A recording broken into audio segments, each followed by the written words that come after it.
ओम नमः शिवाय। ओम नमः शिवाय। ओम नमः शिवाय। ओम सदा सांब शिवाय नमः। ओम सदा सांब शिवाय नमः। ओम सदा सांब शिवाय नमः। श्री गणेशाय नमः। श्री गणेशाय नमः। श्री गणेशाय नमः। वागार्थाय संपत्तये वागार्थप्रत्यये जगतापितरौ वंदे पार्वती परमेश्वरौ। हम लोगों ने पिछले दिन शौनक ऋषि और सूत जी जो इस पुराण की कथा सुनाते हैं उन पर चर्चा की और उस चर्चा में काफ़ी समय व्यतीत हो गया, लेकिन मुझे लगता है कि उन विषयों पर भी एक बार चर्चा करना आवश्यक था, जिससे हमारे श्रोता ये जान सके कि जो सूत जी हो कौन थे और जो शौनक ऋषि हो कौन, वो इनका सनातन संस्कृति के लिए, हमारे हिंदू धर्म के लिए कितना बड़ाई होता है। आज हम लोग अधिक समय न लेते हुए सीधे प्रथम अध्याय के से प्रारंभ करते हैं। शौनक उवाच। हे सूत महाप्राज्ञ सर्व सिद्धांत हित प्रभो आख्याहि मे कथासारम पुराणानाम विशेषतः। शौनक जी बोलते हैं कि हे महाज्ञानी सूत जी, संपूर्ण सिद्धांतों के ज्ञाता हैं आप प्रभु, मुझसे पुराणों की कथाओं के सार तत्व का विशेष रूप से वर्णन करेंगे। पुराण जो है सबसे प्राचीन ग्रंथ है, जैसा इनका नाम भी है, पुराण से तात्पर्य पुरातन है। इनको ऐतिहासिक ग्रंथ के रूप में भी माना गया है। तो यहाँ पर शौनक ऋषि जी जो सार तत्व है, सार तत्व से तात्पर्य कि जिससे मनुष्य के जीवन का संबंध है मुख्य रूप से, वो प्रश्न सूत जी से करते हैं। सदाचारस्थ सद्विभक्त विवेको वर्धते कथम सौविकार निरासस्थ सज्जन ही क्रियते कथम। पूछते हैं कि सदाचार, भगवत भक्ति और विवेक की वृद्धि कैसे होती है तथा साधु पुरुष किस प्रकार अपने काम क्रोध आदि मानसिक विकारों का निवारण करते हैं। हम जानते हैं कि शौनक ऋषि स्वयं व्यास जी के शिष्य थे और रघुवंशी थे और भृगु ऋषि ब्रह्मा जी के पुत्र थे। तो ये जो प्रश्न हैं ये एक सामान्य व्यक्ति जैसे प्रश्न हैं, ये हमारे आपके प्रश्न हैं। तो ये जगत कल्याण के लिए चूंकि ये ग्रंथ लिखे गए हैं, इसलिए जो प्रश्न किए हैं, ऐसा नहीं है कि शौनक ऋषि के मन में कोई इस तरह का था कि सदाचार कैसे होता है, भगवत भक्ति कैसे की जाए, विवेक की वृद्धि कैसे हो मनुष्य के अंदर, या लोग काम क्रोध आदि मानसिक विकारों को अपने नियंत्रण में कैसे रखते हैं। ये समस्या शौनक ऋषि की नहीं है, ये समस्या हम सबकी है, जिसका समाधान शौनक ऋषि चाहते हैं। जीवाश्चा सुरतम प्राप्त प्रायो घोरे कलावे तस्य संशोधने किम ही विद्यते प्रमाणम। कहते हैं कि इस घोर कलयुग में जीव प्राय आसुर स्वभाव के हो गए हैं। उस जीव समुदाय को शुद्ध बनाने के लिए सर्वश्रेष्ठ उपाय क्या है। शौनक ऋषि जानते थे कि ये जो कलयुग है, क्योंकि ये जो कथा है महाभारत का युद्ध चल रहा था और उस समय ये अंतिम समय था द्वापर का, उस समय ये कथा कही जा रही है, जैसा कि हमने पिछले वाचन में आप सबको बताया था। और कलयुग प्रवेश कर रहा था, तो कहते हैं कि जो कलयुग का मनुष्य है वो आसुर स्वभाव का हो जाए, देवताओं के स्वभाव से विपरीत आचरण करेगा। तो ऐसे जो जीव समुदाय होगा वो श्रेष्ठ कैसे बने, उसका उपाय बताइए। उनका असुरत्व का नाश कैसे हो, जिससे उनका पतन ना हो। इसलिए ये जीव मात्र के कल्याण के लिए सारे प्रश्न हैं। वदस्ति वस्तु परमं श्रेयसाम श्रेयोत्तमं पावनम पावनानाम च साधनम तद्ददाधुना। आप इस समय मुझे ऐसा कोई शाश्वत साधन बताइए। शाश्वत साधन, ऐसा साधन जो हमेशा चलने वाला, ऐसा नहीं कि थोड़ी देर के लिए काम आए और फिर उसकी प्रासंगिकता न रह जाए। सतत चलने वाला साधन बताइए जो कल्याणकारी वस्तुओं में भी सबसे उत्कृष्ट एवं परम मंगलकारी हो तथा पवित्र करने वाले उपायों में भी सर्वोत्तम पवित्र कारक उपाय हो। जो आप बताएं वो स्थायी हो, हमेशा काम आने वाला हो, पवित्रतम हो और कल्याणकारी हो। येन तत्साधने नासु शुद्ध्यत्यात्मा विशेषता शिव प्राप्तिर्भवेत्तात् सदा निर्मल चेतसा।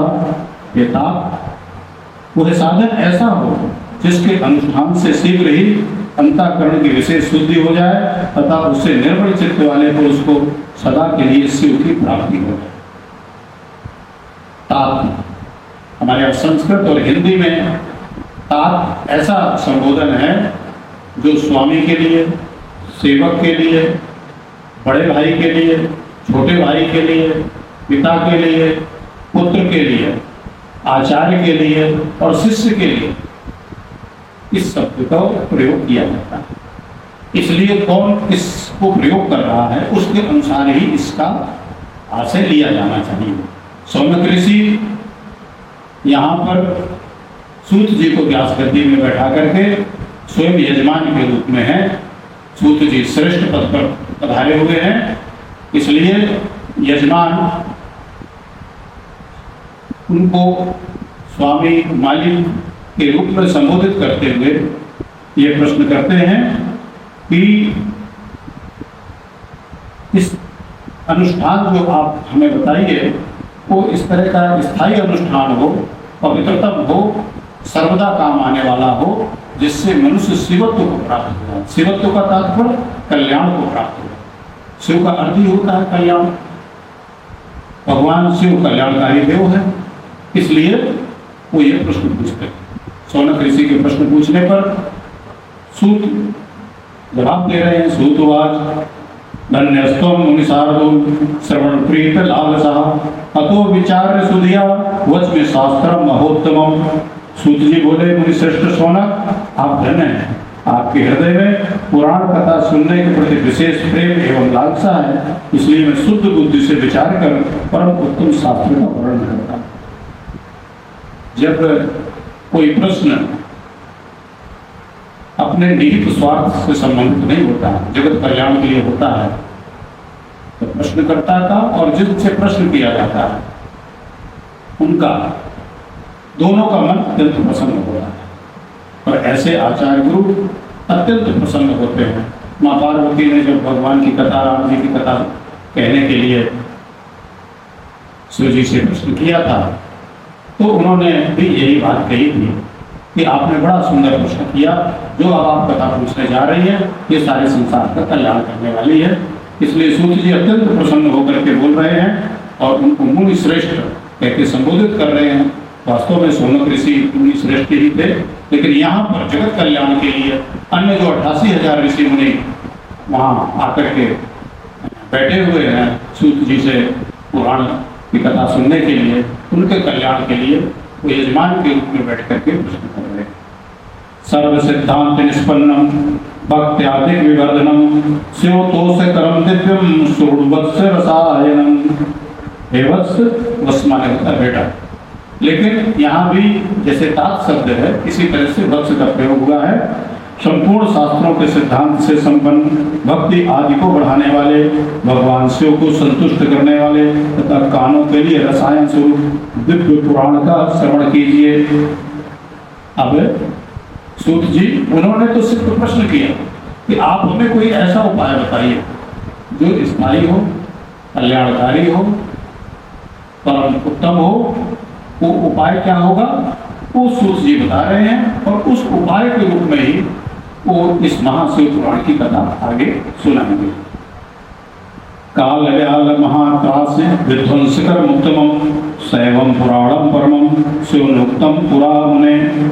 कह रहे हैं कि ये जो उत्तम शिव पुराण है ये काल रूपी सर्व से प्राप्त होने वाले महान त्रास का विनाश करने वाला। हम सब जानते हैं कि हम सबके जन्म के साथ अगर कोई चीज सुनिश्चित हो जाती है वो है मृत्यु। पैदा होते ही मनुष्य के ऊपर ये काल का जाल मंडराता है और ये किसी को नहीं पता कि कब वो हमको उठा लेगा। तो ये जो त्रास है, ये जो भय है मृत्यु का, मृत्यु तो होनी है, जब होगी तब होगी, लेकिन इसका जो भय है ये बड़ा कष्ट देने वाला है। तो सूत जी कह रहे हैं कि अब जो मैं आपको सुनाने जा रहा हूँ ये उस महान त्रास का विनाश करने वाला है। हे मुनि, पूर्व काल में शिव जी ने इसे कहा। जो मैं कहने जा रहा हूँ उसको पूर्व काल में शिव जी ने कहा था, और व्यास जी ने सनत कुमार मुनि का उपदेश पाकर कलयुग के प्राणियों के कल्याण के लिए बड़े आदर से संक्षेप में इस पुराण का प्रतिपादन किया है। जैसा कि हमने बताया कि ये जो पुराण है ये व्यास जी द्वारा, बादरायण व्यास जी द्वारा प्रणीत है और उनके प्रिय शिष्य सूत जी को कंठस्थ है। व्यास जी को कहाँ से मिला? जो आदि सृष्टि है ब्रह्मा के सनक सनंदन सनत कुमार सनातन, उनमें से जो सनत कुमार हैं उन्होंने व्यास जी को, हम जानते हैं कि चारों वेदों का जन्म ब्रह्मा के मुख से हुआ है। आप लोगों ने ब्रह्मा का चित्र देखा होगा, उनके हाथ में वेद रहते हैं। तो ये सारी जो विद्या है ये ब्रह्मा जी की देन है, और ये सारे लोग जो मैंने बताया जो वंशावली चल रही है वो ब्रह्मा जी की चल रही है। तो उन्हीं के पुत्र सनत कुमार ने, जो उनकी पहली रचना है, आदि रचना है, उन्होंने व्यास जी को बताया था। सनत कुमार से उपदेशात प्रदाता व्यास नोत्तम संक्षेपात काले जना बताया जाए। ये बोले कहा इस प्राणियों के कल्याण के लिए इसका प्रतिपादन किया है। ये तस्मात् परम किंचित पुराच्छय तुमने न विद्यते मना शुद्ध कलिजाना विशेषता एवं विशेष रूप से कलयुग के प्राणियों की चित्त शुद्धि के लिए इस शिव पुराण के अतिरिक्त कोई अन्य साधन नहीं है। सूत जी बता रहे हैं कि कलयुग में मनुष्य का आचरण इस तरह का होगा, वो असुर स्वभाव के होंगे, उनके चित्त को शुद्ध करने के लिए, क्योंकि प्रश्न भी सौनक जी का था कि उनके विवेक की जागृति हो, उनका मन निर्मल हो और उनका कल्याण हो। तो सूत जी कहते हैं कि इस पुराण से अधिक श्रेष्ठ कोई ग्रंथ नहीं है, कोई साधन नहीं है। जन्मांतरे भवेत पुण्यम महाध्यस्य सुधीमतः तस्य प्रेतिर भवे तत्र महाभागवतो मुने।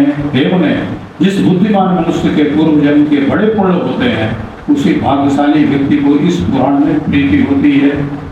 पुराण सुनना, पुराण का वाचन करना एक अलग बात है, लेकिन उससे प्रेम होना, पुराण को सुनने की लालसा होना और पुराण में कही गई बातों पर पूरी श्रद्धा होना और उससे निरंतर लगा होना कि मैं और सुनूं और सुनूं और सुनूं। जिनके कान इसकी महिमा को सुन के भगवान की कभी अगाते नहीं हैं, कभी छिपते नहीं हैं, ऐसे लोगों के लिए सूत जी कह रहे हैं कि ये कोई महाभाग्यशाली व्यक्ति होता है जिसकी इस प्रकार से प्रीति होती है। ये तस्य पुराणम हे परमं शास्त्रम उत्तमम स्वरूपम छितौ गेयम सेवनीयम च सर्वथा। ये जो शिव पुराण है ये परम उत्तम शास्त्र है। इसे इस भूतल पर भगवान शिव का वांग्मय स्वरूप समझना चाहिए और सब प्रकार से इसका सेवन करना चाहिए। ये जो ग्रंथ है शिव पुराण, जिसकी कथा सूत जी, सौनक जी के माध्यम से हम सब के लिए कह रहे हैं, वो कह रहे हैं कि ये भगवान शिव का वांग्मय है, ये भगवान शिव का ग्रंथावतार है। जो अनेक प्रकार के अवतार होते हैं, कोई आवेशावतार होता है, तो ये जो कोई छड़े का अवतार होता है, अल्पावतार होता है, तो ये जो ग्रंथ है शिव पुराण को कह रहे हैं कि भगवान शिव का ग्रंथावतार है। इसे आप स्वयं भगवान शिव का वांग्मय स्वरूप समझिए। पठनात् श्रवण वड़ादस्य पठनात् श्रवण वड़ादस्य भक्तिर्मामेव सत्तमा सत्यास्योपद प्राप्ति लभते सर्व साधना। इसके पठन और श्रवण से शिव भक्ति पाकर श्रेष्ठतम स्थिति में पहुंचा हुआ मनुष्य शीघ्र ही शिव पद को प्राप्त कर लेता है। तस्मात् सर्व प्रयत्न कांक्षितम पठनम निर्भीक तथा से श्रवणम प्रेमणा सर्वकाम फलप्रदम। इसलिए संपूर्ण यत्न करके मनुष्यों ने इस पुराण के अध्ययन को अभीष्ट साधन माना है और इसका प्रेम पूर्वक श्रवण भी संपूर्ण वांछित फलों को देने वाला है। जो प्रेम पूर्वक श्रवण है, मनुष्य के जो भी मनोकामनाएं हैं वो सारी की सारी इस पुराण को प्रेम पूर्वक सुनने से शांत होती हैं। प्रत्येक के जीवन में कोई ना कोई कष्ट या कोई ना कोई कामना निहित है और उस कामना की प्राप्ति, उस कामना की पूर्ति इस महाशिव पुराण की कथा सुनने से होती है। इसके आगे महात्मा की चर्चा हम लोग अगले दिन करेंगे। आज तक भाई ओम नमः शिवाय, ओम नमः शिवाय, ओम नमः शिवाय, ओम पार्वती पतये हर हर महादेव, हर हर महादेव।